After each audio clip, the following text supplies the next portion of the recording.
Today on episode number 404 of the School of Podcasting's morning announcements, which you can find right over there at schoolofpodcasting.com/404. We're talking a little podcast gear with Scott Herzog, and we're going to talk about what your podcast can learn from Chipotle and church. Yeah, hit it, ladies. The School of Podcasting with Dave Jackson. Podcasting since 2005. I am your very own personal podcast coach, Dave Jackson, thanking you so much for tuning in. If you're new to the show, this is where we talk about all things podcasting, from planning to promoting to recording to promotion to, did I already say promoting? And when we get done with talking about promoting, we'll talk about promoting, because really that's a big chunk of it. And I bring my 20 plus years of training to the microphone. We flatten the learning curve, and I just kind of remind you that really you're never alone in your journey of podcast success. Our website is schoolofpodcasting.com, and if you'd like to join in on the conversation, you can go over to schoolofpodcasting.com/contact. It's just that easy.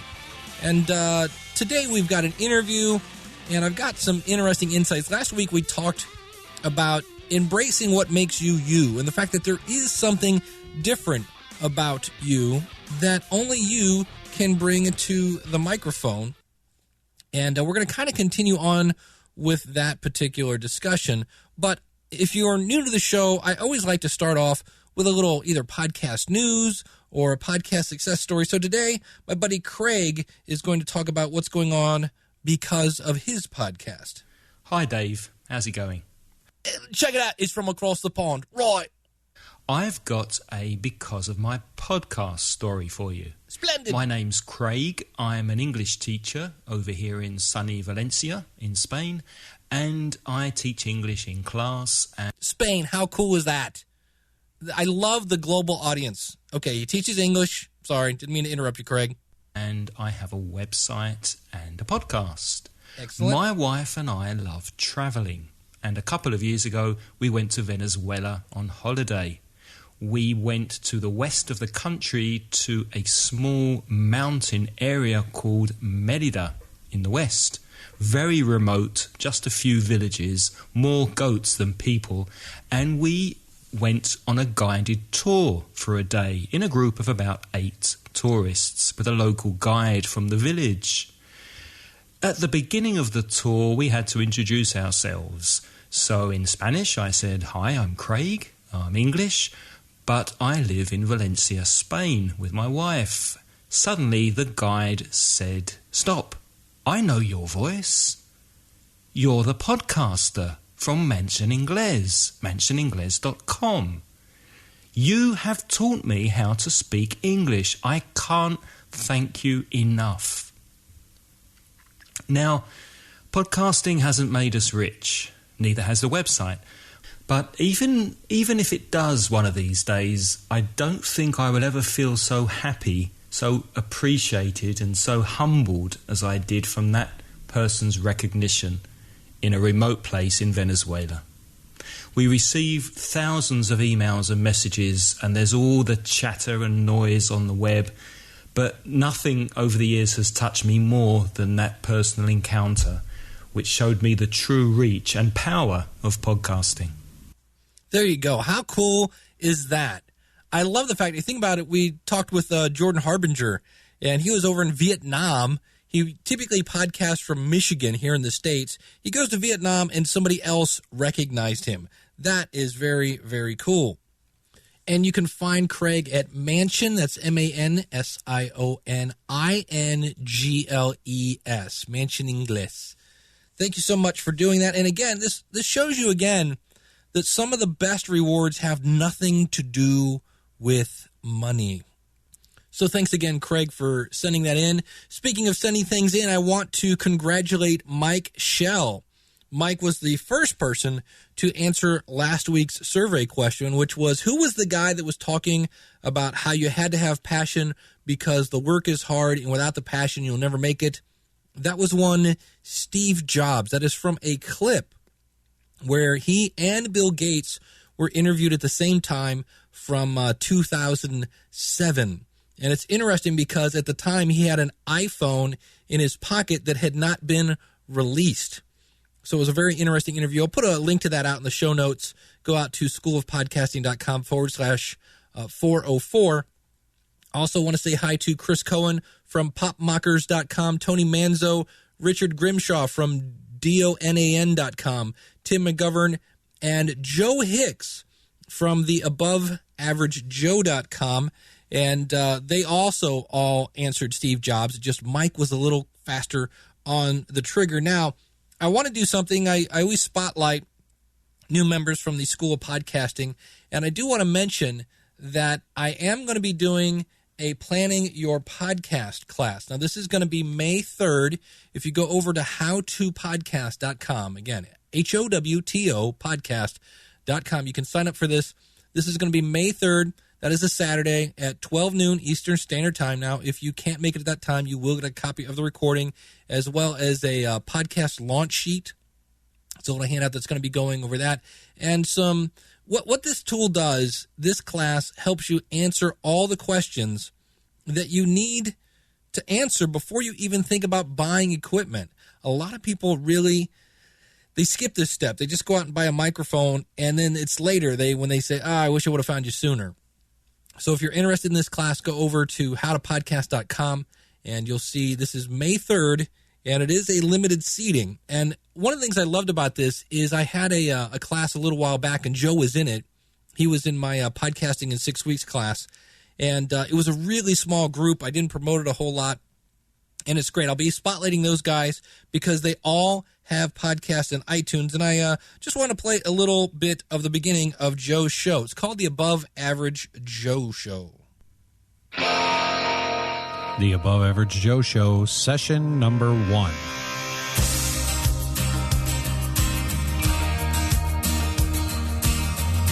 I'm gonna make it do what it do, baby. Welcome to the Above Average Joe Show, where going the extra mile will raise the average in your life. Now, here's your host, the Above Average Joe himself, Joe Hicks. That's right. It's time to raise your average and overcome the compelling temptation of mediocrity. I am so excited you're here with me to get this show up and running and off to a good start. I've actually been planning this podcast for some time now, and I can't even believe that it's finally here. I'd say this is probably the culmination of about a year and a half, nearly 2 years of planning and preparation for today. My name is Joe Hicks, and I am the host of the Above Average Joe Show, but I want to introduce you to someone, probably the most important someone to this show, the real Above Average Joe. Ladies and gentlemen, Above Average Joe is you. It's every average Joe or Joan out there who wants to get more from their job, from their friends and family, from their careers, give more back to their business and ultimately to their life. The Above Average Joe is every man and every woman who aspires to get a promotion or start a business or provide meaningful work for themselves or for their direct reports for a purposeful life. So you may ask, how do I know that you're above average? Well, it's pretty simple. There's one telltale sign, because you're here. You're already giving yourself by taking time out of your day to listen to podcasts, but more importantly, to listen to this podcast. So I hope you'll take some more time and subscribe and encourage other people that you know to join us here every week as we make this journey together and try to improve. Not think about that. That's his first episode. And this is why I always tell people, for me, the person that I want to coach through podcasting is somebody that I call the serious hobbyist, because that's Joe's first actual shot behind a microphone. And if you think about it, the first time you shot a basket, if you're shooting basketball, you probably missed. The first time you sang a song, maybe you weren't on key. Maybe the first time you did anything, you're not as good as you are the 10th time. And I love the fact that Joe went out, had a great intro produced. He's thought it through. He's a really great guy, too. That's the other thing I really like about Joe. So you can find, if you want to hear the rest of that episode, and if you want to see a really cool theme, you got to check out Joe's website. It's theaboveaveragejoe.com. He's had some great artwork made. He's got a great theme, kind of a branding thing with Joe and this balloon as you rise above. It's very, very cool. And he's got AAJ, again, Above Average Joe. So he's really thought it out, and it's looking good. It sounded good, and I'm going to be just proud as punch. Is that even a phrase? Did I just make that up? Because why would punch be proud? Tickled pink. That's another one that makes no sense. Why isn't it tickled green? But anyway, Joe, so glad you got that off the ground. And it was kind of funny because we went through and we had some people in class, and Joe was just not a fan of Audacity. Wasn't sure what he was doing with it. And I'm glad to hear you figured it out. And it's awesome. So check him out, theaboveaveragejoe.com. And Joe actually sent in a question today. And when we get to our Q&A session, we will be doing that. Now, speaking of Q&A, the podcast review show that I do with Eric K. Johnson, who is at podcasttalentcoach.com, another great podcast to listen to. And when my wife is going to be able to make it, she'll be there, but her schedule is not letting her do that. But what we do now, we've changed the format. We listen to your show, we make notes, we pull clips, and then we bring you on the show. And the last episode, we had Monkey Radio with Mark. We actually had Mark on the show with us, and he was able to it's almost like a consulting class at this point. We're still pointing out the good and the bad, but Eric had this great phrase, and I just was like, man, I got to pull this to play this. If you want to hear the whole episode, go over to podcastreviewshow.com. But here is a quick promo from the new episode. Thicken up your skin and get ready for a supersized serving of opinion. Delivering constructive criticism and powerful praise, it's the Podcast Review Show. And I think this probably goes to show prep, because all we know is I want to talk to him about the Olympics, and I don't know anything more than that, neither does he, that what we're going to talk about. So it's in the moment. Now, that's why it may not be organized, because in any normal conversation, you might go, you know what I saw? Oh, wait, well, let me talk about this first, blah, blah, blah. You may not fully formulate the conversation in advance, but on the other hand, I'm doing a podcast. Maybe I need to say, okay, I know I want to talk about these. Here's how I should set it up, and that will be easier for the audience to listen. It's not something I really thought about that much before, about how I'm going to structure that moment. That's really all I'm suggesting, is that if you have the four things down you want to talk about, if the four things you want to talk about are the Olympics, the John's World, the help desk call, and something else, what is it about those things that you want me to laugh at or to marvel at or to better understand? That's what I always ask, those three questions. What is it you want me to laugh at, marvel at, or better understand? Join in on the conversation via voicemail, email, comments, and polls. It's all at our website, podcastreviewshow.com. There you go. And I love that. Those three questions helps you focus in. And really what it comes down to is listening through the ears of your audience. And obviously you're still listening through your ears, because if it doesn't interest you, how are you going to talk about it in an engaging fashion to where it's going to engage your audience? So again, check that out over at podcastreviewshow.com. Next up, we have our interview with Scott Herzog. You can find him at podcastingguru.com. All right, well, joining me via Skype, you can find him at podcastingguru.com, the one, the only Scott Herzog. That's close enough. I keep butchering Scott's poor last name. And Scott, tell us about your new podcast. Well, I am running. First of all, thanks for having me on the show. And I am running a new podcast called Inside the Studio of the Podcaster. And the whole premise of the show is to talk about the gear that podcasters use to make their podcasts happen. And I don't know about you, Dave, but I run across podcasters all the time that are using neat and new and different gear than what I'm using in the studio. And so part of the reason I'm doing this is so that we can kind of all grow together, because it's called, it's a podcastingguru.com, because a guru is not an expert, but the guide. And I kind of view us kind of guiding each other in this podcasting world as we learn about different equipment, and maybe some of it we use and maybe some of it we don't. But this is a way for us to kind of learn together and kind of grow and say, hey, that's a cool piece of equipment. Hey, I never heard of that microphone before. And maybe we need it, maybe we don't. But it's just kind of cool to see what's going on behind the scenes in the studio. Yeah, that's true. You can, in some cases, save yourself some money by going, well, there's a piece of equipment I don't need. Right. Absolutely. Absolutely. Because, I mean, we have the tendency as podcasters to say, ooh, that's nice and shiny. Let me go buy. Look, it's gold. Ooh. So, and we want, and the reality is we want to make wise decisions. We want equipment and apps and software and microphones that are making our studio better, that are making us sound better, but we don't want to overdo it. There are a few podcasts about podcasting. What inspired you to start this one? Well, I was familiar with some of the podcasts. I mean, I grew up, I guess, cut my teeth in podcasting, listening to Cliff Ravenscraft. Mm-hmm. And I was interested in learning more about the gear that podcasters use. I mean, I'm very familiar and intimately aware of the gear that I use, but every time I go to like a convention, every time I talk to other podcasters, I'm learning about new gear, and some of it I like, and some of it I say, well, I like my setup better, but that's part of the learning process. And so when I looked online, I said, there's not really a show dedicated to the gear that podcasters use. There's a lot of shows about podcasting, and many of them do talk about the gear, but exclusively the gear, not so much. And so that's kind of what made me say, you know, I believe there's a market for this. There's an audience of obviously a lot of podcasters out there, and there's an audience that would be interested in seeing what other podcasters are using in their studios.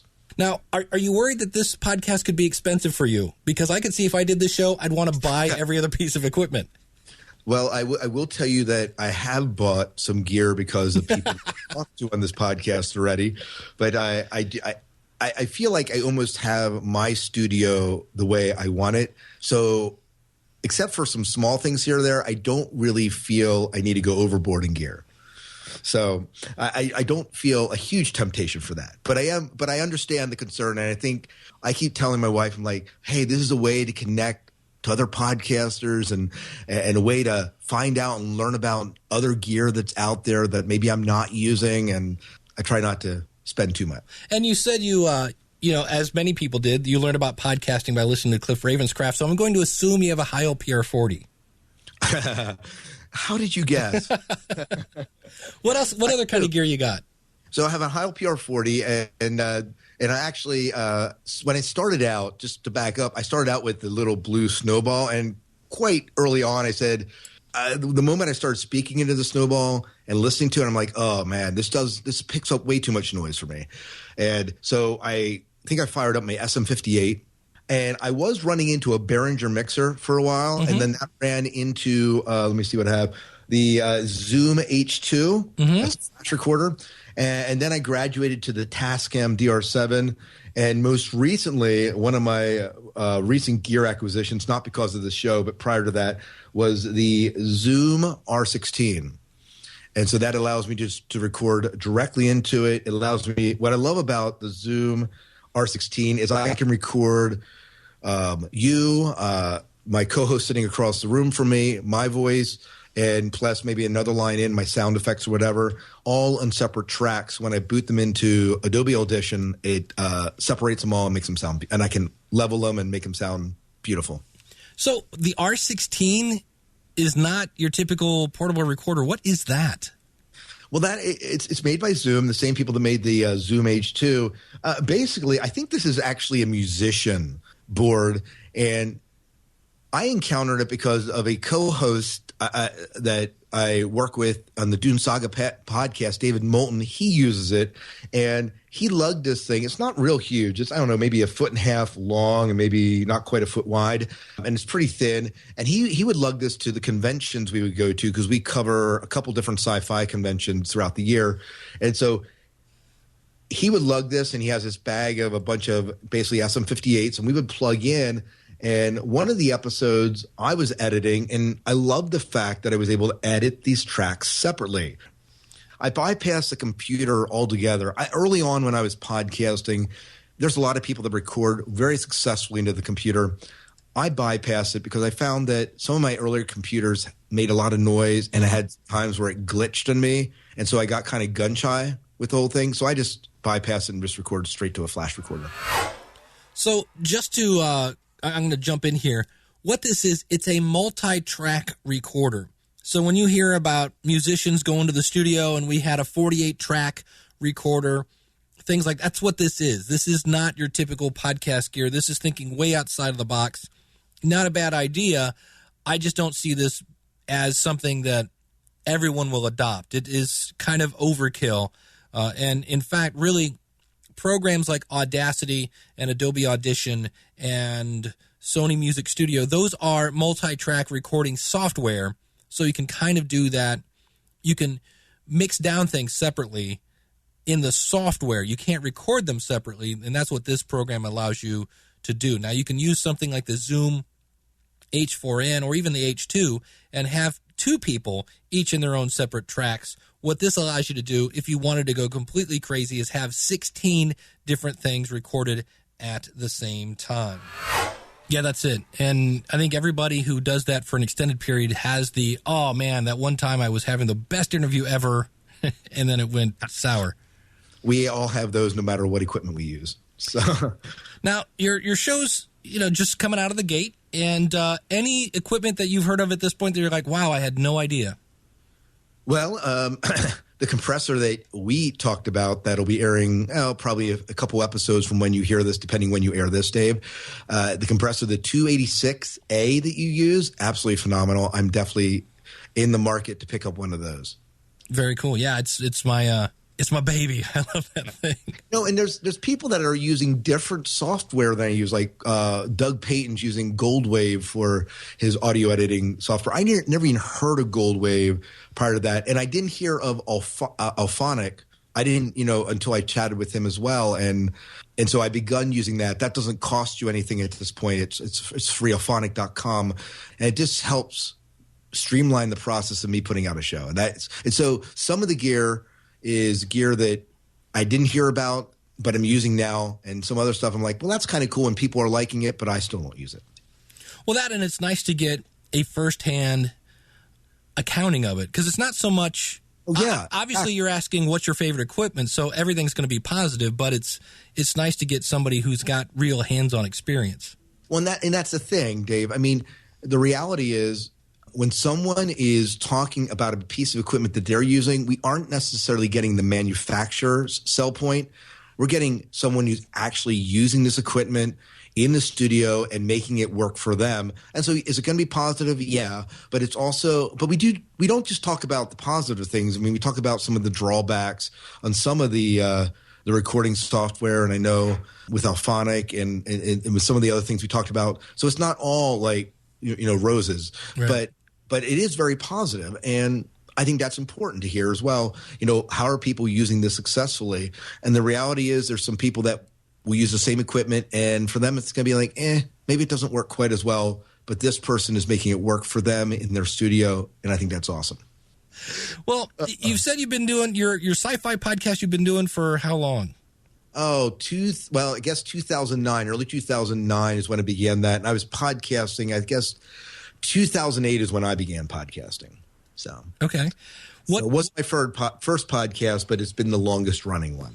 Now, because one of the questions I always get is, what are you doing to promote your show? What are you doing to grow your audience? For the science fiction show, or for Inside, or both? Both, really, yeah. And before he answers that question, I just realized, through the magic of editing, I edited out Scott talking about his sci-fi podcast. You can find him at Sci-Fi Diner podcast.com, Sci-Fi Diner podcast.com. Well, Twitter and Facebook are my friends. I mean, they're obviously a place where I connect. I think getting in and responding to the different communities. I'm a part of a couple of podcasting communities on Facebook where people ask questions and I, along with 1,000 other podcasters, kind of respond to those questions. But it's a way to kind of put yourself in. I think that one of the things that with the Inside the Studio of the Podcaster that I'm doing to build a community is to have people like you on, Dave. One of my, I guess, marketing strategies of the Inside the Studio of the Podcaster is that I have other podcasters on the show that hopefully will also promote the episode, and we'll tap into what we'll share audiences a little bit by having each other on each other's show, and it's a way to kind of cross promote. And I think that's definitely intentional. There's a reason that I'm not really going after the businesses themselves to talk about the equipment, but to get the podcasters on. And so it's intentional to both hear their perspective, but also to kind of grow an audience as well. Well, and I got to say, you made that super easy. There's a link right on your website. It's like become a guest or be a guest. I forget the exact wording. And you fill out a form on what do you want to talk about, where can I find it, and boy, it was super easy. And the next thing I know, I got an email from you going, hey, when would you like to be on? Yeah. Well, the cool thing was I was actually considering contacting you when you did it, because initially when you're starting out, you have to contact the people a little bit. So it was neat that you actually submitted that. So yeah, we do make it easier. I think it's podcastingguru.com/guest, I think is what it is. There you go. And if somebody's looking to be a guest on your show, is there any kind of criteria? Just you got to have a gear you want to talk about, I guess. Well, really, it's number one, you should be a podcaster. That would always helpful. And it really, I'm open to talking about a lot of different gear. It doesn't need to be the gear that I necessarily use, or in some cases it is, in some cases it's not. But you need to have something that you feel passionate about. In theory, it won't be something that we've covered on the show before, and that's really not that hard to do. There are 1,001 ways that podcasters go about putting out their podcasts, and a lot of recording programs, a lot of microphones that people use. It's going to be quite a bit until we start doubling up. And so you just have to have a piece of gear. It can be a software, it can be an app or a plugin that you're using, and it can be your website, it could be something that you do to promote, but it's something that you feel that your podcast really couldn't do without. And, it's a way for you to come on and plug the podcast. So it's a way to promote yourself as well as kind of share a little bit about some of the equipment you use. Excellent. Again, we can find you over at podcastingguru.com. Any other websites we should be plugging? Well, if you go to podcastingguru.com, there are links to my other shows on that site that'll take you to the Sci-Fi Diner podcast. We'll take you to the Dune Saga podcast, where we're working through the novels of Frank Herbert, Brian Herbert, and Kevin J. Anderson, the Dune series. So if you're into that, you can join us there. But if you go to podcastingguru.com, it'll take you and give you links to all those sites. Okay, the last thing we want to talk about, and I even hesitated to bring this up, depending on what version of my last episode you did. You may have heard this, or later versions this was cut out because I cut out a couple other things where I hit the wrong button in the middle of the show. That was kind of fun. So if you heard that, you have a collector's edition. But I jokingly called you out on the name of your show, which again is Inside the Studio of the Podcaster. Yes, and I said it's awfully close to Ray Ortega's Inside the Podcaster Studio. So I was kind of like, hey, what the Similar, don't they? So we might as well talk about that. Give us the history when you created the show. So when I created the show, I did not do my iTunes research like I should have. Like what I should have done is said, okay, here's a title I'm thinking of going with. And actually, I should pull this up here. Well, initially, when I did not just launch a show without talking to anyone. I chatted with a good friend of ours, Wayne Henderson, who does the Revolution Revealed podcast and a ton of other podcasts that he's done. And I ran it by him. And he said, there's this other podcast out there by Ray Ortega that you should be aware of. You probably should change a name. How about this? And let me see if I can find real quickly the original name that I had up there for that podcast, and you'll see that the change in it here in just a second. But I was somewhat aware. I had never listened to Ray prior to, I guess, maybe a month and a half, 2 months ago. Mm-hmm. So, in that way, he was kind of new, and I have since. So I do, Ray, if you're listening, I do know who you are now. At least I know your radio voice or your podcasting voice here. But that was kind of the thing that got me thinking. I said, well, I got to change it. I don't want to be too similar. But again, it was funny that you called me out on it only because I'd really worked to not be same. So the original name was titled Inside the Podcasting Studio, or Inside the Podcaster Studio, which is really close. Yeah. So he'd said, well, maybe you should change this to reword it so that it's not that. And he had kind of suggested something else, something similar to what it is now, Inside the Studio of the Podcaster. The concern is that I think we kind of talked about this maybe on my show where we just said at one point of this, I don't want to narrow it down. Like my podcast is all about podcasting gear. So I own the domain, thepodcastersgear.com, and I could call it the Podcasting Gear Show. And that would obviously cover what I'm currently covering, but it does limit me a little bit. Yeah. Yeah, it's the good thing is you want to niche down, but if you ever want to spread your wings a little bit, something like that really locks you into talking about, well, we're going to talk about podcast gear again. Well, and I guess it depends on how you define podcast gear. I mean, do you consider Facebook part of your gear? I mean, it can be. Yeah, that's true. It's part of the promotional tool. But we've cleared it up. You were not. I was not intentionally trying to steal from Ray. And let me interject in here. I just realized Ray always says, "Welcome back inside the Podcaster Studio." I believe is how he starts his show. His show is actually called The Podcaster Studio. There's no inside in Ray's name. It's just The Podcaster Studio. So, and if you know, so just to clarify, I said it was inside. It's not. Ray's show is The Podcaster Studio, which is, again, slightly different from Scott's here. But I will admit, I'll be the first to admit that it is awfully close, and you may hear an episode coming down the pike where I actually change a name. So, and it would be because of you, Dave, but in a good way, so you just need to hear that I'm not.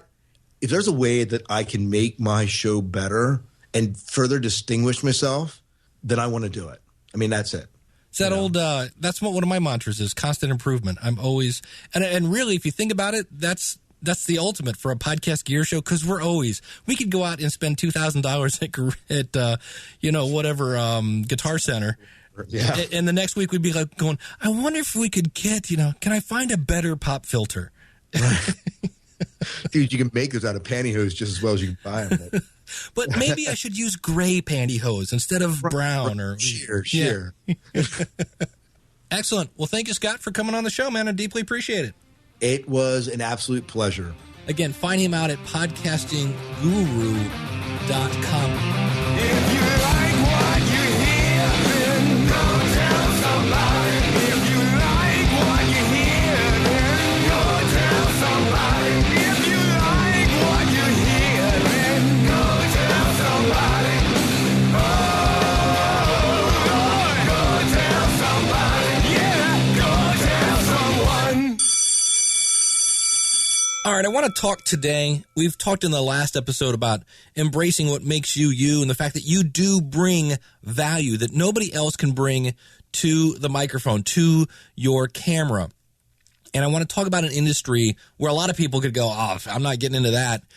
Several years ago, researchers at Cornell University and Michigan State University conducted a study of restaurants in 3 local markets over a 10-year period, and they concluded that after the first year, 27% of restaurant startups failed.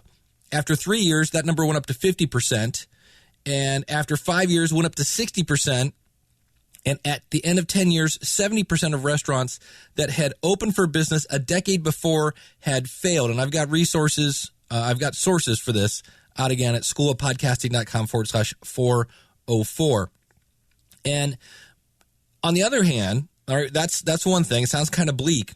But on the other hand, nearly 1,000 new independently owned restaurants opened over the past year. This was according to a Forbes 2012 article. And another study showed that those are independent, by the way, restaurants. So like, whatever, Bob's Burgers or something like that. And chains, McDonald's, Wendy's, whatever, those opened up 1,888 restaurants in the same time period, meaning 2,888, let's just call that 3,000 restaurants in a year in 2012. And the reason for this, of course, is people need to eat. In fact, in a 2009 study, it showed that the industry had gone up by a whole whopping 0.5%, and that spending on restaurants had gone up 1% in the past year. Now, I realize you're like 0.5% and 1%. Yeah, this is a $632 billion industry. So while thousands of restaurants close every year, even though people are still eating, and in the U.S., if you look at us, we're eating a lot. People still open new restaurants every year. Okay, Dave, what does this have to do with podcasting? Well, you may be thinking, well, I was going to start a podcast, but I saw that somebody else was doing a podcast in my genre. And we talked with Scott today. We're going to be talking with Jason from Podcast 101. These are genres, I guess we could say, topics that have been covered, but they're bringing their own slant to it. And so I want to think about restaurants here. Think about the restaurant Chipotle. Now, I realize if you're not in the U.S., you may have no idea what I'm talking about. We have one restaurant chain called Subway where you walk in and you order. They bake the bread fresh right there, or so they say, and they basically make the sandwich right there in front of you.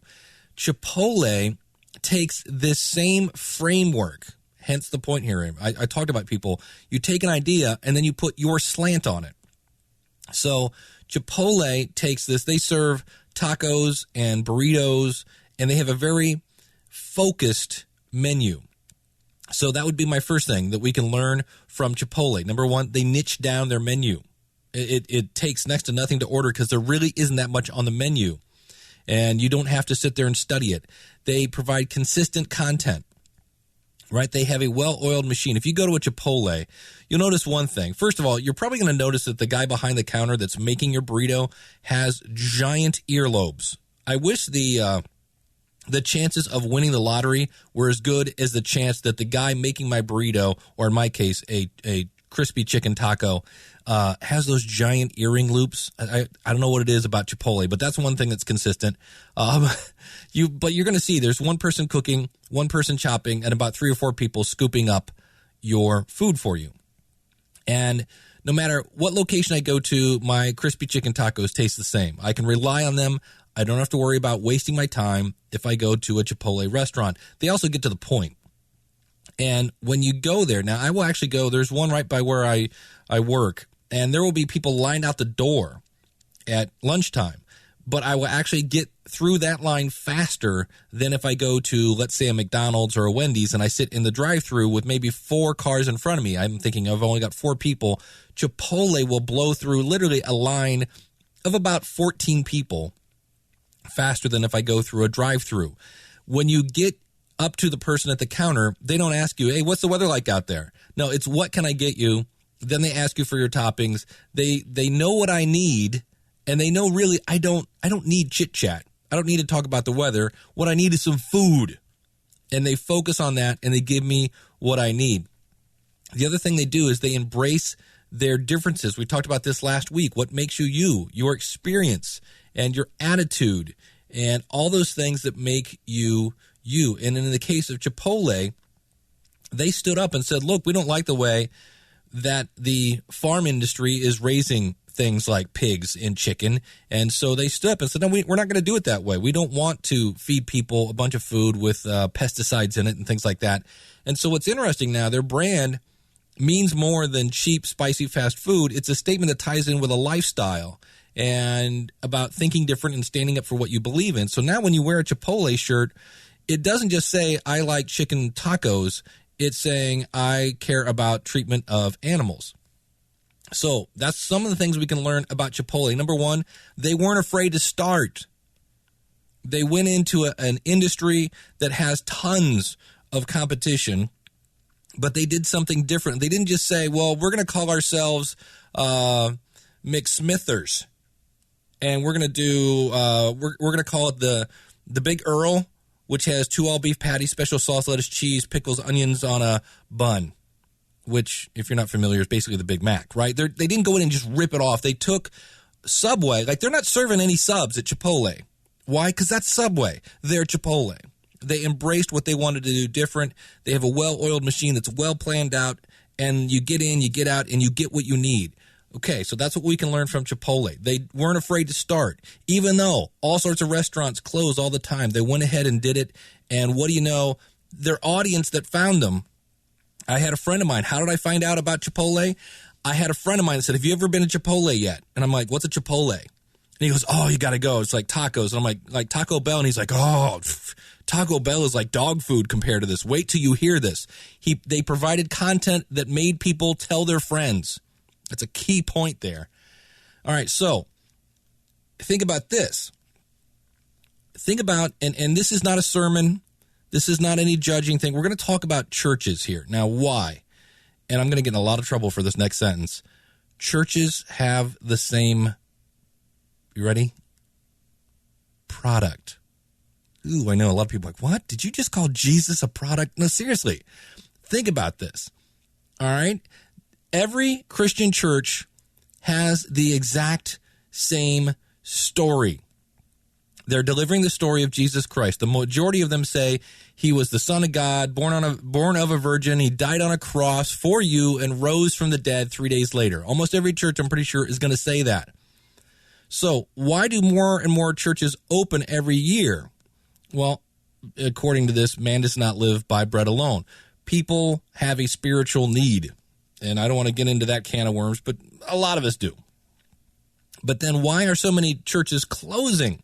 Why are we losing especially college-age people?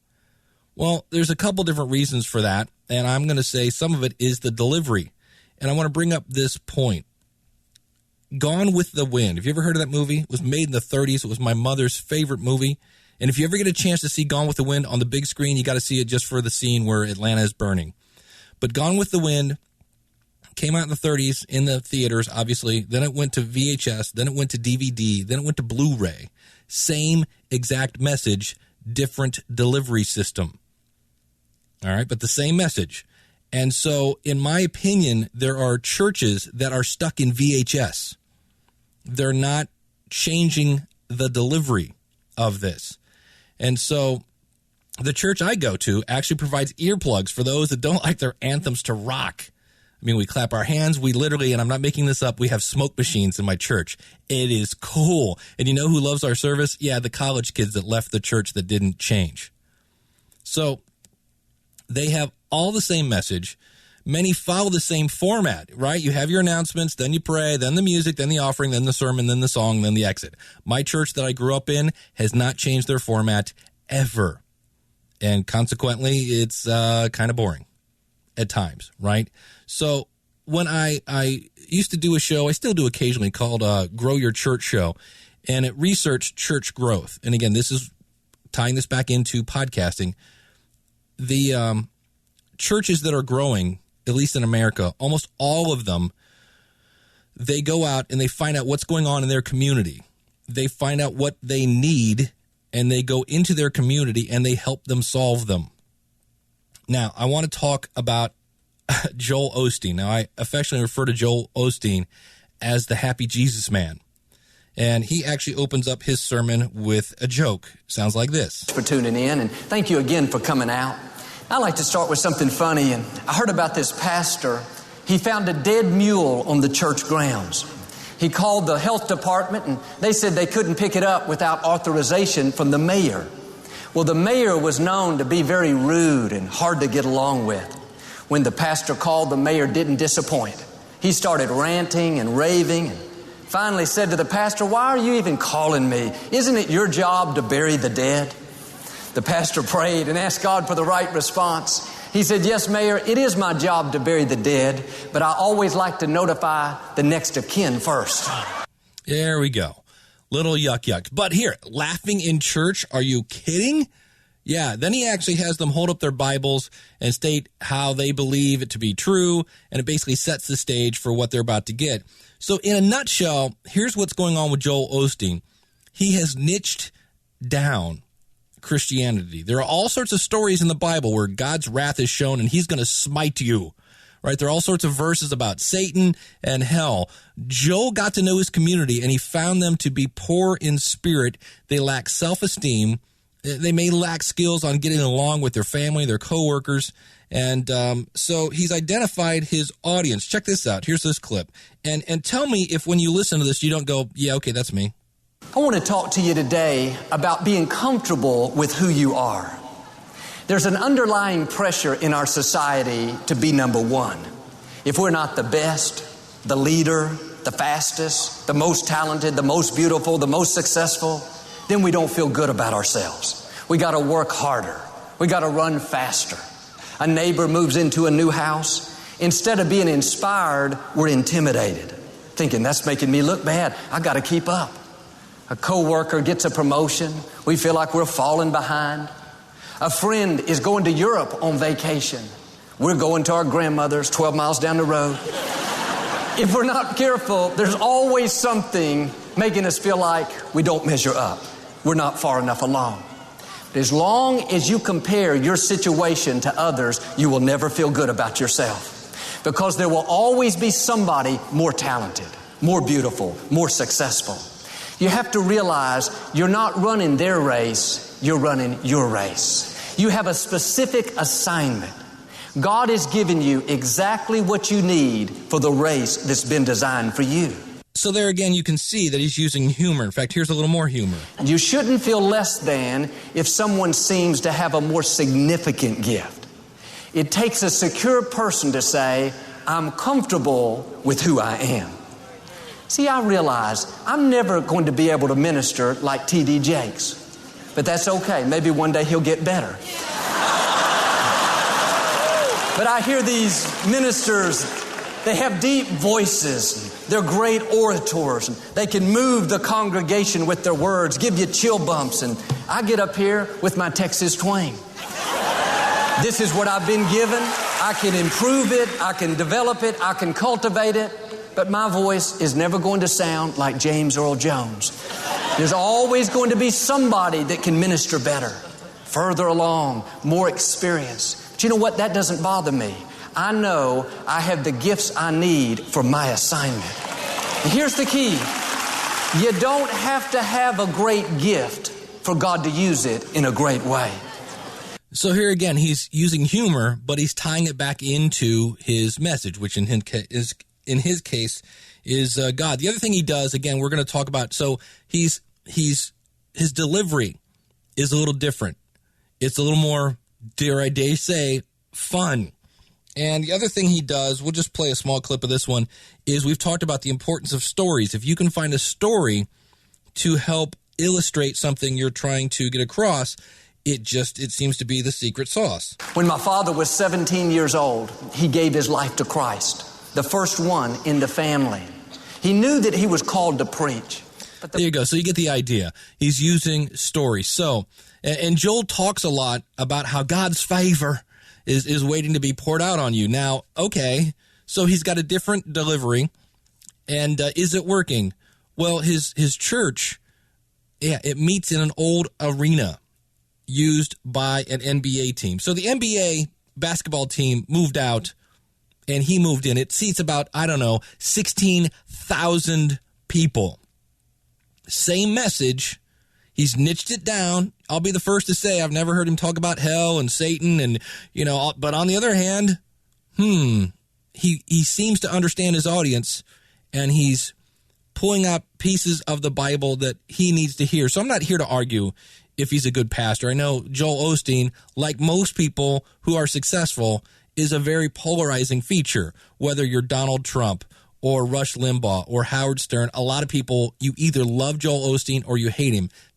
I'm not here to argue if he's a good pastor or not. What I want to point out is that he has the same story as every other church. So if you're thinking, there's already a bunch of NASCAR podcasts, there's a whole bunch of podcasts about Disney or about whatever it is, about podcasting. What are you bringing that's different? We talked about that last week, but his delivery and his ability to influence have allowed him and his church to connect with an audience and allow him to grow his church into an arena and to further his story. So another reason So again, think about what you bring to the table. Think about how you can change the delivery to be something new. Church isn't anything new. That's thousands of years old. But here's somebody who's doing it with a different style that's connecting with his audience. And that's why we always say that the key thing you have to figure out is, who is your audience? Who do you want to listen? And here's another great stat here. According to the National Household Travel Survey, this is of the U.S. Department of Transportation, Bureau of Transportation Statistics. You ready for this? 128.3 million people commute to work. And this is just in the U.S. 75.7% of that 128 million commute alone. That means that 97,123,100 people are in their car every morning with nothing to do but listen to the really horrible radio. That's just in the U.S. Think about what that number is on a global platform. People riding trains in France and wherever, right? Now, another interesting thing is there's apparently a book called The Book of Lists, and it shows that the number 8 fear among humans is, you want to guess what it is? That's right, being alone. So how'd you like to help those 97,123,100 people that are alone in their car? Give them something to listen to. And you can bring your unique slant, your value. Sure, you can take what other people are doing, but you can switch it. Like I said, they're not serving subs in Chipotle, but they did vehemently take their production and say, that's a good idea, I can make it better. So sure, a lot of restaurants open and a lot of restaurants close, but the ones that find what their audience wants and they give them what they want, they deliver it maybe in a different style, a different format. Maybe somebody's doing your topic and they do an hour-long show. Well, maybe you should do one that's 5 minutes. I was talking with Larry DeKay, speaking of great accents. He's from Kentucky. And he does the business of writing today. And he was talking about how he listens to Ask Pat. This is Pat Flynn's new show. Why does he like it? Because it's about 5 minutes long. There are those people that like short podcasts. You don't. You have told me that you wanted more information. That's why this show is about an hour long now. It used to be about 45 minutes. So think about it. You have a unique value. You can come up with a unique delivery. And who knows? Maybe your podcast will be the next Chipotle. Maybe your podcast will be having meetups in an arena for your fans to come and listen to you. So I had mentioned Joe Hicks at the beginning of the show, and he had sent me an email, and I love to answer your questions. And he said, after listening to the last episode where I was talking about people just blatantly ripping off stuff, and he said, I'm worried about, I don't want to do that. And he said, I asked similar questions of my guests, but I word them slightly different than, say, someone like John Lee Dumas, because Joe is an entrepreneur. Now, it's not really an entrepreneur podcast. He says, the premise of my show is to meet people where they are and just help them be successful, or in his case, of course, above average in their jobs, their career, their business, not necessarily to ignite them to be entrepreneurs. Hence, there's an example. He's taking the format. It's an interview show, but he's putting his own spin on it, just in the same way that Chipotle took Subway's production line and they put their own spin on it. He says other questions are similar to the ones asked on those types of shows, but I asked them because they're geared towards potential different directions and things like that. What are you reading and what apps do you use that are helpful? That's not ripping people off. That'd be like me saying you can't talk about podcasting because I was the first person to do that. Well, that's insane. I don't have a patent on talking about podcasting, and that's a whole other thing we'll talk about in the future with Adam Carolla. We should be helping out. No, because Joe asked, am I stealing somebody's content by asking a similar question? No, I can't. What if I said, how are you doing? If somebody comes on the show, and then somebody else has a guest come on and they go, how are you doing? And I go, oh, he ripped me off. Well, no, I don't have a patent on how are you doing. But if I said, hey, how you doing? Now, anybody that watched the TV show Friends is probably going, hey, that's Joey. He's doing Joey. So there are different ways to know when and when you're not ripping somebody off. And here's the other line that I want to say on this. Your audience knows too. Because if you're doing something similar to another show that's similar to yours, they're probably going to eventually find it, and they're going to figure out that, wow, I never knew it, but that person just blatantly ripped it off from that person. Keep that in mind. So, but no, Joe, you are not ripping that off. So I don't want people to think that you can't ask a question. You can't be anything like that. I think that's what kind of inspired part of this show. Think of Subway, think of Chipotle. They took the production line and spun it in their own direction to meet their audience's need. But they're not infringing on Subway and things like that. So thank you, Joe, for writing in. And let me remind you again that the next Planning Your Podcast class starts May 3rd. Go over to howtopodcast.com. And if you want to go from planning to recording your gear, everything like that, those classes are going to be coming in the future, but we do have step-by-step tutorials at the School of Podcasting. Just go over to schoolofpodcasting.com, click on the Join Now button. That's all self-paced tutorials where the How to Podcast classes are live on Saturday afternoon. Now, if you can't make it at that time, it is 12 noon Eastern Standard Time. If you can't make that, you can still sign up and get a recording of it if that's the way you want to go. And so, again, you can check that out, or you could do these self-paced tutorials at the School of Podcasting. Anyway, I would love to help you, work with you, identify what makes you you, help you identify your unique value, help you shape your idea, and launch your podcast. I would love to do that. And if you have any questions about anything, go out to schoolofpodcasting.com/contact. And if you don't have a website yet, we do have a Quick Start program. You can go to send me an email with the phrase Quick Start. This is the way this works. I'll say this real quick. That is, if you don't have a website, I send you a link. I earn a commission when you order hosting through me.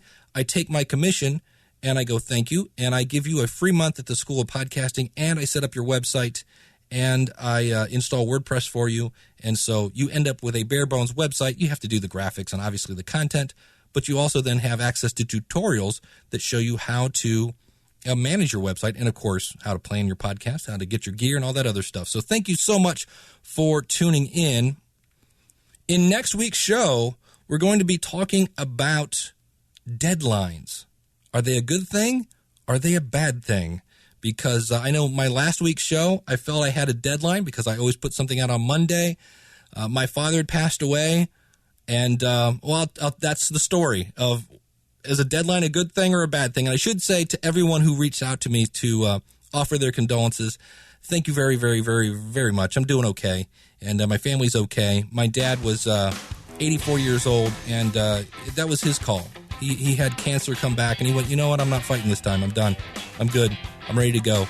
And, when you die in your sleep, that's the way I sign up for that myself. So thank you so much for all the kind words. I appreciate that. And I hope to see you on the inside at the School of Podcasting. Until next week, class is dismissed. Take care, and God bless. And we're going to talk about what your podcast can... Seriously? Really? Wow. I'm at podcastingguru.com. He is Scott Herzog. And Scott... Can we stop? Okay. It's not Herzog, it's Herzog. How do you pronounce your last name? It's Herzog. Herzog. Yeah, Herzog is like a cool nickname from college. It's the Herzog, baby. Yeah. It's Dog Man. All right. Oh. Well, join. All right. Maintain composure. Woohoo. Yeah.